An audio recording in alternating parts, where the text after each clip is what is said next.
Hey guys, Jeffries here, and welcome back to Gold Rush. Now here's Bandit, the ride that we built in the last episode. And it's changed a bit. I think it's the fairest way of saying it, and the best way of me showing you how much it's changed is to do a POV. So, we're going to hop in the front seat again. Or are we? Yeah, we're going to hop... There we go, nose cam. Let's do nose cam. And let's see if you can spot at which point the ride becomes different. Let's say. It's quite a good difference, and I'm actually more pleased with this outcome than I was with how it originally was. If that makes sense. I'm happier with how it is now than how it was. That's what I wanted to say. I believe it has the same number of inversions, but they're in a slightly different order. And yeah, I'll let you guys see. I'll let you guys see first before I talk more about it. So here we are. We're going up the lift hill. Still a slow lift hill. Eagle-eyed viewers might have already noticed the differences in the ride track. Those of you who haven't, you're about to find out, because we're cresting the hill right about now. Here we go. And we're slowly going into the curve. And we're underway. Right, so we go down the first drop as normal.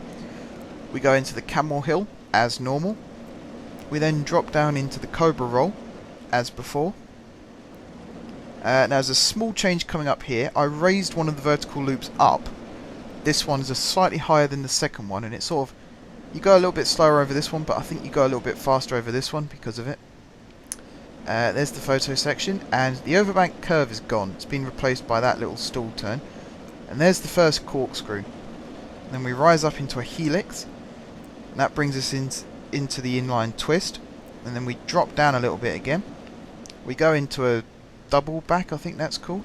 Get a bit more airtime, and then we go into the final inversion, which is the second corkscrew. And then we drop down into the brakes.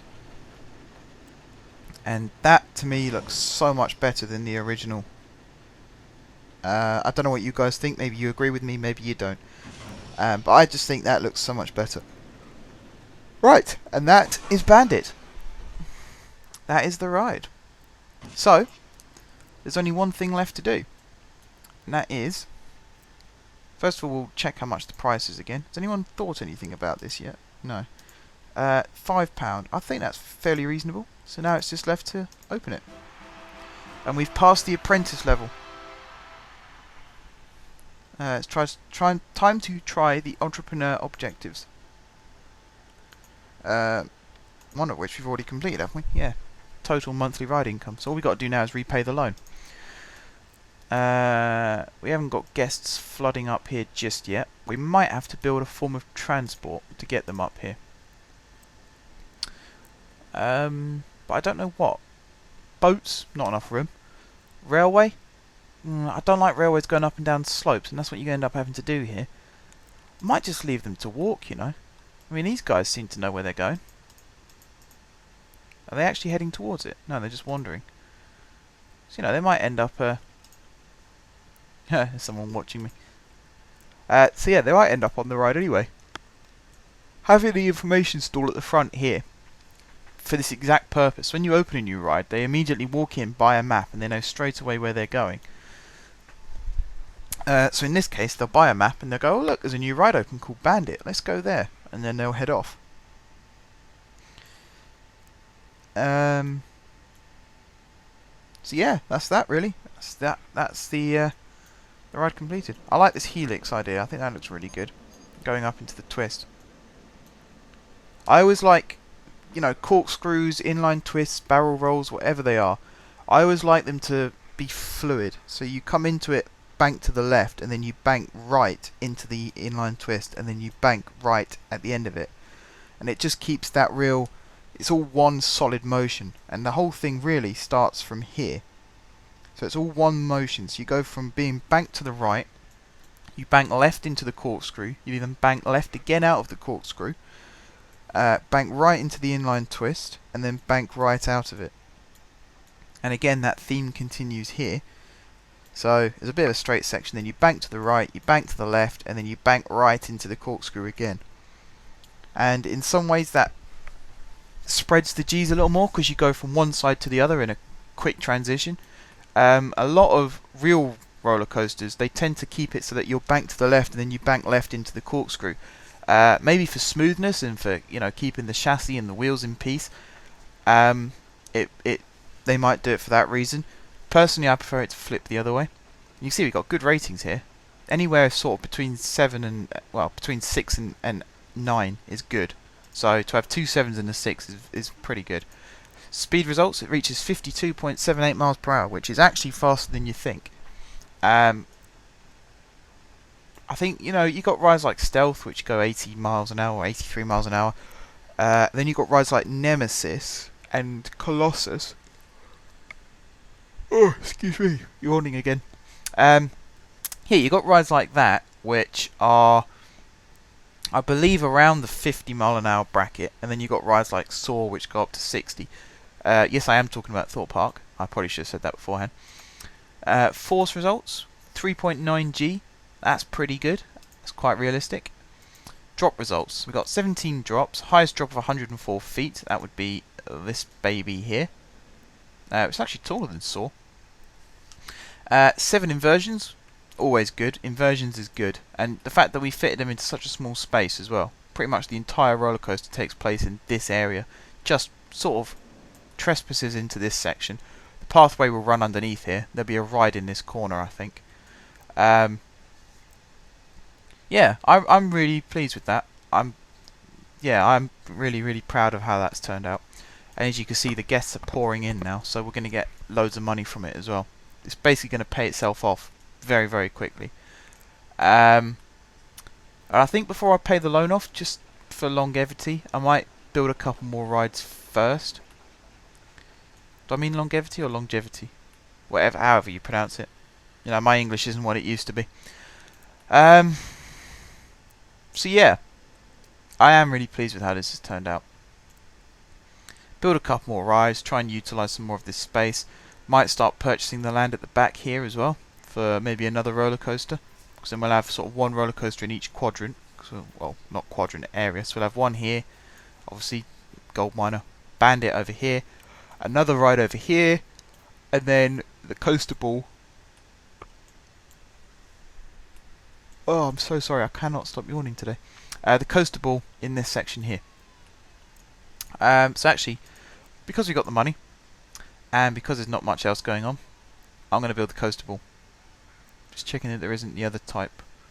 What's the other type called? It's like the sideways one that Green Lantern at Six Flags is. I can't remember what that type's called. I think we'll have it here, like this. And I'm raising it up for a very good reason, which hopefully you guys get to see very soon.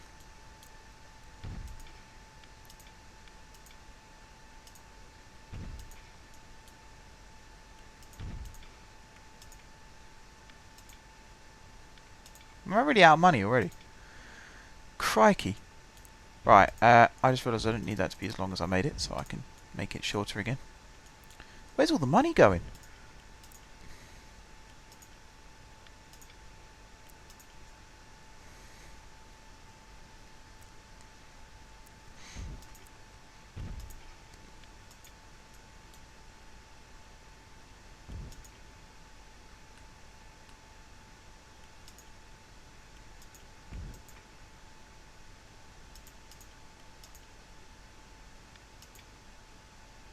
No, I want the small one going the other way. Why does it not let me do the small one going the other way?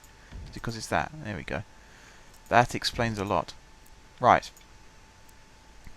Speed. How fast does 78 go?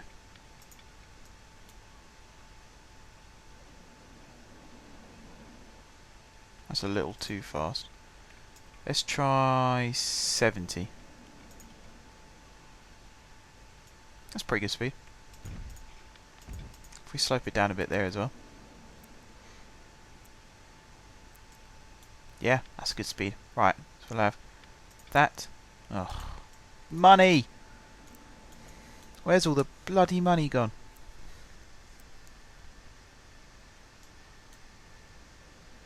I hope this plan works. It'd be a very bad roller coaster if this plan doesn't work.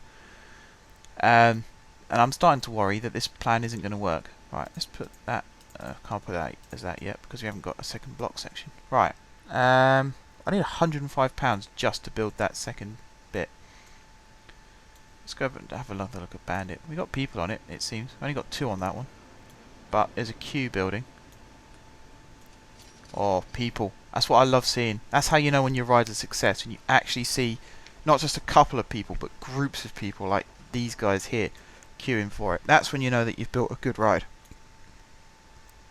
Can you believe it, guys? I've actually just looked at the time and we're out of time again. Would you believe it? I'm actually going to cancel building that bit. I'm going to have it up here instead. So I'm going to have that. And I'm going to have that. Like that. Like that. There we go. Right. So in the next episode, guys, we will finish building this roller coaster. We will name it, we will open it, and we will reap the rewards. So, I'm just going to close this window, and then we'll go into the end of video spiel. Thank you guys for watching. If you haven't subscribed to my channel, click the subscribe button below. If you have subscribed to my channel, thank you for your continued support. And until next time, guys, I will see you soon.